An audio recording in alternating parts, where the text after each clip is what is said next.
Recording in progress. There we go. Now we are live. Hey, welcome. Thank you for joining us today.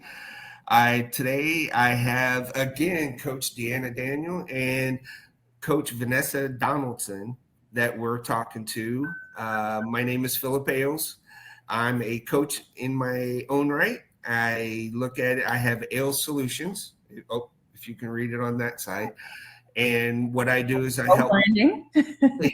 I help veterans and everything live their happiest life possible. And that's up to you what we choose in the program that you work with. And we're going to head and go to Coach DeAnna. All right. My name is DeAnna Daniel, Navy CB veteran. I was honorably separated in 2016. And I am here to just help anyone who has struggled with the same things that I've struggled with after separation, and be that guide and give that advice if you need it. So feel free to message me or any of the coaches that are here on the panel. Vanessa. Yes. Hi, everybody. Thanks, Phil, for creating this space for us. I am Vanessa Donaldson. I'm a military spouse and also an empowerment guide. So what I do is I guide military spouses that are transitioning from that military lifestyle to civilian and all that chaos that goes along with it, and make it a little more organized. And oh, wow, look at that pop up. There you go. That's everything you can see that I do. I help people, even like someone hired me to help them with relocation. Like, you've traveled the world, you're pretty calm and collected with the moves. I need your help. So I could do a bunch of things. I also do VA disability audits for those disability ratings that are just stuck in the claim process for vets that are trying to get a little higher percentage that they deserve. So reach out to me for that. But that's what I do. And I'm happy to be here today to talk about transitioning subject matters. We'll focus on 3. There's a lot, but we'll focus on 3 today. Yeah, and I'd just like to add, because we've all worked together last year, and we've done some phenomenal coaching sessions, some group coaching sessions, individual coaching sessions. And Vanessa, I know that she has made some changes in people's lives that, they were really going through a really hard time, and just relationship issues you've helped people with, and finding jobs, and just the mental health with that. And Phil as well helped people go through, and he's had events to just gather veterans and let them talk and express their feelings and whatever, share resources. And here we are again doing the same thing. So please listen up and reach out. And Phil, I'll give it back to you. Hey, thank you, DeAnna. What we're talking about today is 3 uncomfortable truths about transition out of military lifestyle, because we all had our different experiences and everything that we had when we transitioned. And it takes a lot of effort and different mindsets and everything, because it's not exactly what you think it is when you first get out. Because you were thinking, I know I was thinking when I first started, is that I have all these great skills, management experience. They'll be lining up. No. And what in fact I ended up getting was, you're overqualified. And I'm like, well, it's because I did a lot of stuff in contracting and everything overseas. And my background's military police and law enforcement. And then I got into emergency management, and I got to see how disasters happen on a state and federal level. And I looked at it. I took some time for me to get myself together.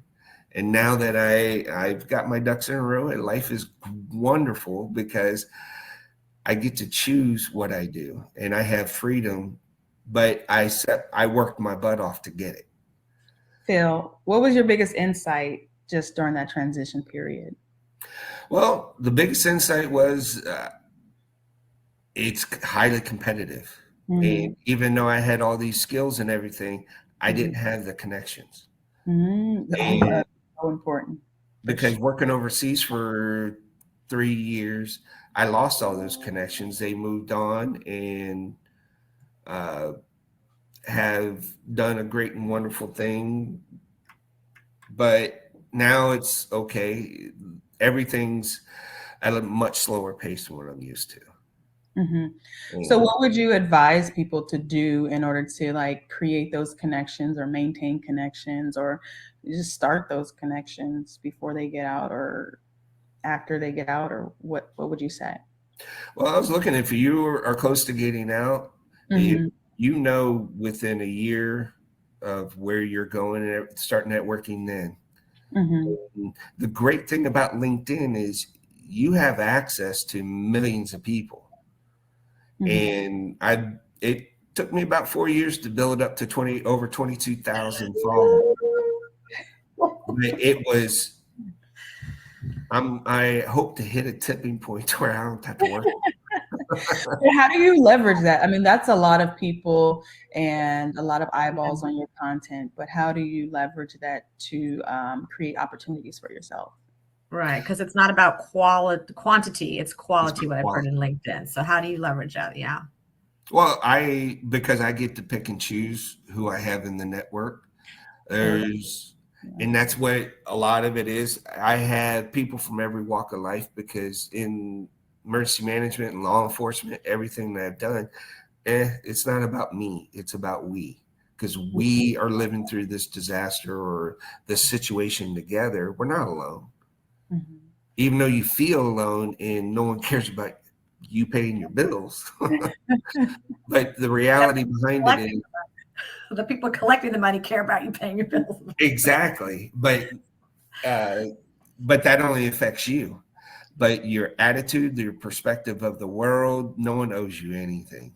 Mm-hmm. I mean, all of us have done things in our own right to where we got the education that we needed. And you know what? I'm thankful I did it, because now I get to make informed decisions rather than just go along with the crowd. And that's one thing I learned in the military was, you know what? The mission, you make it happen, and you improvise, adapt, and overcome to any situation. Yeah. Now, I remember Vanessa talking about how she built her support network when when her and her husband left the military. Vanessa, do you want to talk on that a little bit about that? Yeah. So yeah, going back, I'm thinking back 10 years. Married 26 years to my Marine, and he got out about 10 years ago. So I have to put myself back 10 years to go back to that feeling of transition. And it was a chaotic time. And I have to add too, I didn't realize for a spouse that there would be, I thought everybody would want to hire a military spouse because we're flexible, we're adaptable, we learn on the fly, we can get it done attitude, Marine Corps spouse, just tell me what to do, tell me how high I'll jump. And so someone else had mentioned to me, oh gosh, they tried to refer another military spouse to some organization. And literally their answer was, oh no, we don't hire spouses. They're only here for 2 years. It's way too much effort to train them and then they're gone.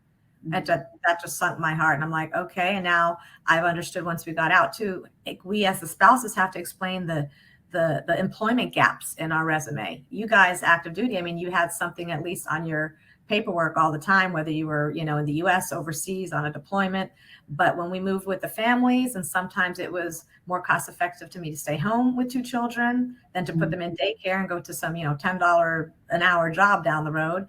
There's gaps in my employment. And so every cover letter I had to explain, I am the spouse of an active duty military service member. We move around every 2 to 4 years. So yeah, that was a crunch point for me, and moving around and doing different jobs, different organizations. This is partly why I wanted to just create my own business and empower myself and just be in charge of my routine. Like Phil said, my freedom of movement. We actually do the van life too, and I'm a van life consultant. We've run into a lot of military on the road there. So I've got a couple different groups, I guess. I've got the military spouses that meet with me for coaching, and it's a group empowerment mentorship program. We all get online once or twice a month. It's a Zoom call, and we just have camaraderie. First of all, we're all kind of in that same space. We've got that one common thread. Doesn't matter where we've lived, what branch our husband was in, enlisted officer, doesn't matter. It's just about having camaraderie after the military to support each other. If somebody doesn't know some resource for something, somebody else can jump in and give that support. We share links, we share events, we share just anything with life that you're struggling with too. So that's what that group is. And then as another side group that it's just morphed into is the van life group, because we are off grid a lot, just camping and boondocking, and you end up meeting different van people and going to van life events. And there's just a lot of connection with the people that want to get out into nature and just respect nature and understand the value of slowing down, taking deep breaths, walking on the beach, turning off the social media. Coach D's going to go right into her breath work. So yeah, the van life has been a real fun addition for a group, a space that all thinks alike, that wants to all just have adventure, sense of freedom, travel, all that stuff. And you know, if you're not in that group and that mindset, people think you're crazy. Living in a van, moving, like, who does that? But when you're with your 1,000, 2,000 on WhatsApp groups and at events, and you're all in that like-minded space, nobody thinks you're crazy. You're all enjoying life together, and you get it. So yeah, those are the two groups that I've kind of developed over this. That's amazing. It sounds like you really found your tribe after the military. Yeah. Yeah, it's all about the tribe. Yeah, we're not meant to be in isolation. So yeah, that would be my takeaway for people. Find a tribe after you get out, whether it's in the community. If you're going into business, start with, you know, Chamber of Commerce and VFWs, American Legions, like local things in your own little backyard community, where I found people get. I love the VFWs, and yeah, people get stuck at home, and then they stay stuck, you know, and then you're not leaving your four walls. And the pandemic kind of gave everybody this fake sense of security, that it's okay to be in my four walls in my little box and just stay here and do this like AI virtual thing with people that, you know, are they really real on the other end or not? That's what my husband always wondered. Who's online? Are you talking to an AI? So, you know, in-person events do matter, like the human connection, the human touch, hugging, and having, you know, eyeball to eyeball connection, the same space. So I know that Phil's getting into his events more like that. And Coach D's working to, like, this is what you do also on the side to help the military community, but you've got a full-time job and I've seen you doing like training and events, you're out there. So yeah, that's what we want for everybody leaving the military, just finding their tribe, finding what gets them up in the morning, what they're passionate about, so that they can wake up and be like, okay, I'm ready to take on the day without having to self-medicate, going to depression, anxiety, and all the other things that, you know, you can go down another path. Yeah. And what I've learned is that I love service. I grew up in the church, and all of the jobs that I've had, being a waitress and working in marketing, because you have to serve the people that you are marketing to, and then then going into the military to serve, and then getting out. I didn't realize it before that, but after getting out, I had to find another place to serve. And so that has been the way that I have dealt with getting out of the military. And it has really filled me up, and it keeps me full. And like you said, off of the medications, off of I call it being a human burrito in bed. Explain. Wrapping yourself up in covers and just putting yourself off to the world. If you've been there, raise your hand. So absolutely, we've definitely got to find another tribe and another place to connect. Mm-hmm. Very cool. Well, most definitely. But how was your transition when you first got out? It was interesting. Like we said in the last conversation, we're institutionalized. So we're used to having a set schedule. We're used to having people tell us what to do. And for the first time in a long time, because my father was also in the military, so I had that at home, and then I had that when I was in the military. So to actually be off on my own and make my own decisions was, it was very interesting, and it took a long time to find home. But reconnecting with God and the things that I love and the things that bring me joy is really what keeps me grounded, for sure. Absolutely. I love that. Vanessa, I have a question for you. With all of the people that you've coached and all of the people that you hang around with, the spouses, has it changed? Has it gotten any better from 10 years ago to now in finding employment? The employment statistics are still going downhill. I was just checking some stats, and it still said that there's decreases in employment. I had posted some numbers before. I'd have to look them up, but it's in terms of employment wise, the same thing with for veterans and spouses. I know there's all these programs out there. Bless you. There's Hiring Our Heroes and, all kinds of virtual programs, but it seems like there's still a decrease. Well, even and people with are working on their own, maybe too. People are maybe going out on their own doing self-employment stuff. Yeah. But what were you going to add? Even with the remote work, it doesn't make it easier for spouses to. Well, that's what I'm saying. Yeah, I was thinking like corporate work, but yeah, definitely, I would say there's an increase of spouses that are working for themselves. We're very creative, and women are crafty. They have Etsy stores open. They're doing body scrubs and making those wonderful wreaths that we hang on our door. For whether it's for Easter or 4th of July or whatever, jewelry. So yeah, spouses definitely have the skill set, and a lot of entrepreneurs like myself. Some are writing books. But there's still that learning curve for the business side. We can have a lot of ideas in our head of what we want to do with our own business, but it does take some investment in yourself to have, business coaches, business training. I know you guys have been to like an entrepreneur school. Yes, that's how you guys met. Exactly. And DeAnna and I met through coaching. So yeah, I would say for military spouses, we're ready to launch, a lot of us, and be entrepreneurs and do our own thing.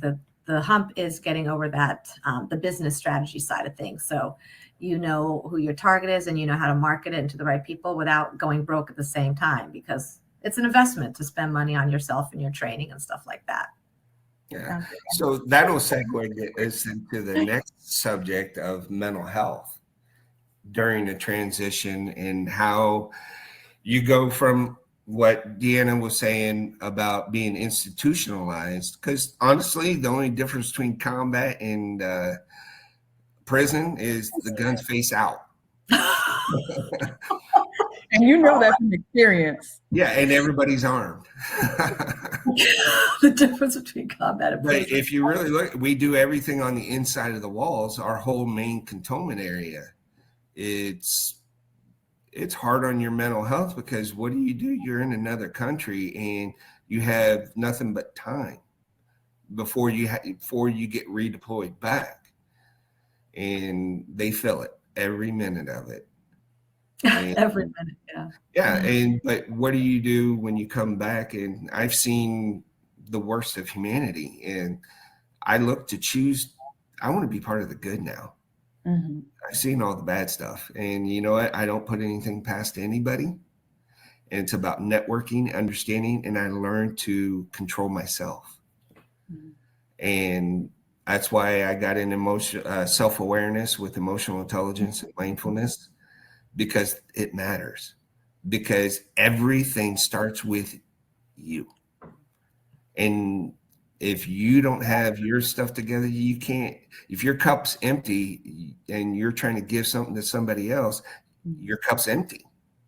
And so you both suffer. And that's why even on the plane, they tell you put your mask on first, because you got to get yourself, your own mindset and everything, and realize the civilian world does not work the way we're used to of getting things done.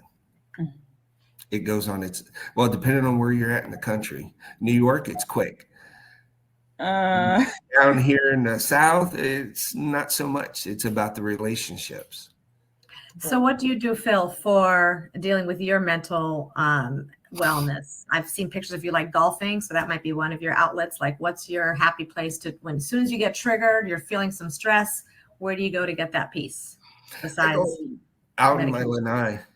Out of the lanai, okay. Yeah, because it gets me out and gets me away from the TV, gets me off the couch. And I go out and the dogs and I hang out. And you know what? I find time for me. And I realize that, you know what? Me just sitting there, working through, processing the information of the day before or the week, or depending on when you get time. I never took time. And now I do, to where it's better for me to process it rather than just react, because you find out, and I found out a lot of the stuff I was dealing with PTSD had to deal with my perception of the world. And so getting back to and studying emotional intelligence, mindfulness, and just overall how I fit into this world. How does that affect your relationship now with your wife? And I think you have, is it twin daughters? Yeah, I have 3 daughters. 3. Yeah. So Yes. what kind of change do they see in Dad now that he's invested in himself, his time, learning, positive intelligence, emotional intelligence? Oh, they love it. I try to give them credit, but they're like, nah, it's your wife. They say Christy's the one that got you. When you know what? Her dealing with animals her whole life, she understood she's an empath. And that's why when she gets out, she'll be friendly, social, and do everything, but it drains her. And she has to have her own time. So she'll go up, lay on the couch or lay in bed and read a book. Very nice. One of the women's books that I look at. Oh, don't go there. Don't. She's going to watch this later. That's right. Coach D knows that. So how do you, Coach DeAnna, how do you deal with your mental health? Oh my goodness. I love that space. I met Vanessa through a coaching program, and with life coaching, I originally started for myself, and I also participated in the Big Brothers Big Sisters program, and the youth tend to just be drawn to me. So I wanted to have real skills to be able to help them reach their dreams. And I myself had not been able to figure out, why am I not reaching my dreams and things like that. So I enrolled in the course for myself, and then it's really helped me with knowing that I need a network. I need that support system. I need resources, and I need to create a counter for all of the bad habits. So once you get rid of a bad habit, you have to replace it with a good one. So having those skills, I love therapy, going through, flushing through all of the trauma from childhood, the trauma through just growing up, and trauma from the military. So I go to therapy whenever, because I think you need check-ins, just like you go to the dentist every 6 months, or you get a yearly check-in with the doctor. After I've gone through maybe like a 6-month therapy session, I let all of that information process, and then more life happens, and then it reminds me or triggers different things. So then I go back to therapy so that I can talk to a professional about those things. So getting professional help, getting those skills is always important. And I advise anyone to do that. What about your fitness side? I remember seeing pictures of you. Are you always going to the gym? Every time you have me call, you're like, I'm going to the gym now. I can't right now. She had her boundary. She's like, I'm going to logging off, going to the gym. I'm like, girl, she's got her fitness going. I forget about that because it's such a part of me. Since I was a kid, I've always done dance or track, combat sports. So I don't really think about that, but it's definitely good for the brain, for the body, and the better you feel physically, the better you feel mentally. So it's very important. Yeah, it's part of the mental fitness, or dealing with mental illness, and a way to prevent that, staying fit, active, and all that. So yeah, I was like, we got to put that in. I know that's part of your life. You don't even think about it. I do little 20-minute jogs around the neighborhood. So that's something I do. Like this morning, my hair's still a little wet because I just got out and just pump it out, get the heart rate up a little bit, just to get my day going. And then other things for us would just be like outside in nature. Well, my husband almost got bit off by an alligator a couple of weeks ago. That's a whole other story. Almost. The guy, the alligator jumped on the paddleboard and in the canal with the neighbors when they're like, don't go there. For a year they told us don't go in that water, but he's in the Marine. He's like, well, I have her. And then by the time he came he's drowning. he said it was the closest thing to feeling like blown up in combat. He went. I'm going paddle soon, and I'm afraid now that you said that I can't. I don't know. So anyway, now we have a canoe because the gift. If you take positive intelligence, what was the gift out of this? Thank God, I happen to be at church with a women's group praying just that hour about my family, the nation, our kids, as this was happening to him. So I could have come home and like, yeah, my husband could have been like, where's my husband? All I knew is he took the paddleboard, you know, to the canal a block away. So he came back and, you know, he needed a nice long power nap. And I was just like, let's take it easy, Hal. That was a traumatic thing. He fell off the board. The alligator shoved him off. He was like hanging on top of it, had to go grab his cell phone floating bag. It was crazy. And no neighbors. I'm like, where's the U2? We could, but it was so deep in the corner of the mangroves. I'm like, did anybody catch it on a you know, phone? He's like, there was no one there. The paddle's broken. You know, I'm complaining about the $300 paddle. They're like, but your husband is alive. I'm like, but that paddle cost $300. You know? But yeah, no, that could have turned out different. But my point with that story, the gift, is a neighbor immediately was like, I have this old canoe I don't use. Take it, please take it. They pretty much offloaded it on us. So now we take this little canoe in the canals, which people are like, well, how high is that? Is that much better than what being on the paddleboard? I feel a little safer in it, but I'm going for these like sunsets. So getting out in nature, either on the boat, if we go on our little boat and we go off fishing therapy, ocean therapy, it's called piscatorial therapy. So definitely being out in nature. And now this little canoe thing, he got a little, first he was paddling because of course it's got to turn into a fitness program. I'm like, can you just get one of those little electric engines and push me into the sunset? What can I gain from this? Yeah. So he got the little electric thing. It charges, and then we go off into the sunset. And I caught 2 sailfish the other night. Like I'm catching more off this canoe than the big boat because the engine sound isn't very strong. It's just this little electric thing. And then we just float around and we've got a little anchor. So we're having fun with this little canoe thing that would have never come about had he not been attacked by the alligator. So the gift that came out of the situation. And then the van life, that's how we deal with, you know, I always say meditation, not medication. Meditation is, instead of medication. Or charge your soul, not just your cell phone. You know. What do your kids say about that?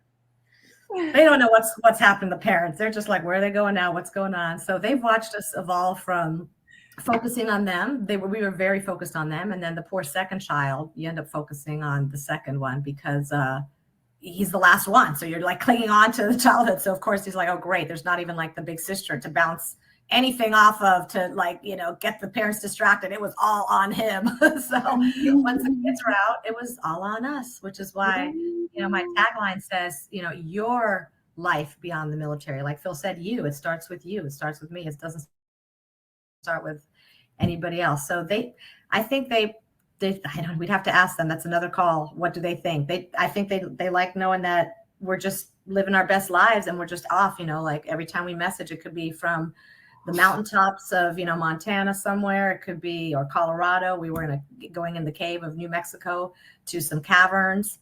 And so national parks. So like, you never know where we get another text or a photo from us. Like, hey, parents are here now. How's it going? And we do Zoom check-ins. You know, that's part of like the mental health. I'm like in that space to communicate more. And I'm like, wow, we communicate so much with strangers online. Why aren't we doing it with our own, you know, immediate family? So I set up Zoom calls around holidays and certain things. Everybody what's your day and time? We're doing a Zoom call. All right. Well, hey, Vanessa, outstanding. I greatly appreciate your share. We're coming down to about 2 minutes left. And what I want to do is I want to thank you also, DeAnna, for being here. And I'm here because I was hosting it. Thank you. And you know what? You guys are awesome. I see you as friends and family. And I really look at great and wonderful things for us to accomplish in the future. And the biggest thing that I wanted to bring out is let you know that there are options. And we can make the life that we truly want and we deserve if we put the effort into it and make it happen for us. And in closing, Coach DeAnna, do you have some more real quick 20 seconds? 20 seconds. So today we talked about mental health, employment, and finances after transitioning from the military. And I think the biggest thing that I've said today was really just get professional help. I love outsourcing my life. Okay. So I have a financial advisor. I have a therapist. I'm going to get someone to clean my car one day. But yeah, I go to car washes, but get those subscriptions, make your life easy, streamlined. There's just so much to do that you don't need that extra burden. So I will pass it on to Vanessa. Vanessa. Well, I'm on the other side. Like we are doing the live within your means. We're in the van, so we like to cook more for ourselves than dine out. We're always looking for a way to save a penny. We rent our house out as an Airbnb if we're traveling. And anything I try to outsource with my Marine husband, oh boy, it's like red tape. Why would we pay someone to cut the grass? Get the exercise, you go cut. I'm like, but it's 100 degrees out there. So one day I will maybe be able to outsource more. Right now, I'm the in-source. We do everything that we can ourselves. We look up YouTubes, we fix our own stuff, and that gives us the lifestyle. So yeah, and the only other thing I'd add with finances is if you're working on your financial plan and you're realizing your disability rating is lower and you haven't taken care of that, give me a call, check me out, wherever the links are. You can go to resetwithvanessa.com. Connect with me there, and I'm happy to give you a free consultation on your VA disability claim. Outstanding. Back to you, Phil. All right. Well, hey, thank you very much. Thank you for everybody for watching. I look forward to communicating and having wonderful conversations with you guys in the future. And hopefully we can do this more often and help others. Thank you.